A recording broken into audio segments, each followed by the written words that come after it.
Montreign Resort Casino at Adelaar is expected to open in Monticello, New York in 2017. The $1 billion project is expected to be an economic catalyst for Sullivan County. Here are 3 claims from Montrein's developers and 3 lessons for developers to learn from based on Sullivan County's resort history past.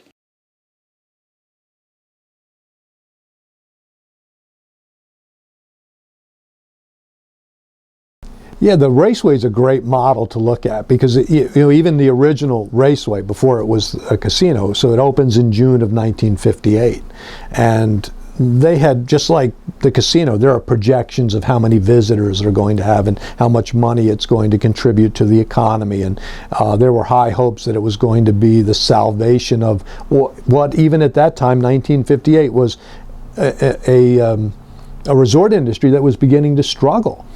It didn't turn out to be any of those things. So for the first few years that the raceway operated, it missed all of the projections, the financial projections, badly. 1958 was not a good year. 59 wasn't much better. What they found out was that guests were not going to the raceway because they had checked into the hotels, and again, it's that concept of a fortress hotel, and they've already paid for their entertainment and their meals. So they weren't going to miss a meal and a show to go to the raceway, pay another admission fee, just for a chance to bet on some horses. Then it just never really developed into what they thought it would be. So if those are the models that we're looking at, that's not a good indication of what to expect from the casino. For our economy, it just didn't work very well because it strangled the surrounding communities. They were not getting the spin-off that they got from the hotels, and the fortress hotels were not feeding the economy that way.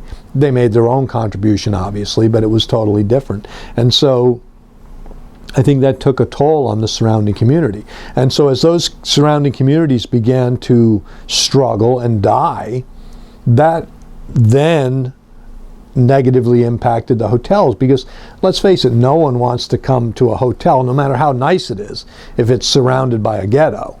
And that's, in some cases, that's basically what was happening. And I think when we began to see the hotels putting up the chain link fences and the concertina wire on the top, or barbed wire on top of the chain link fences, something is up with that.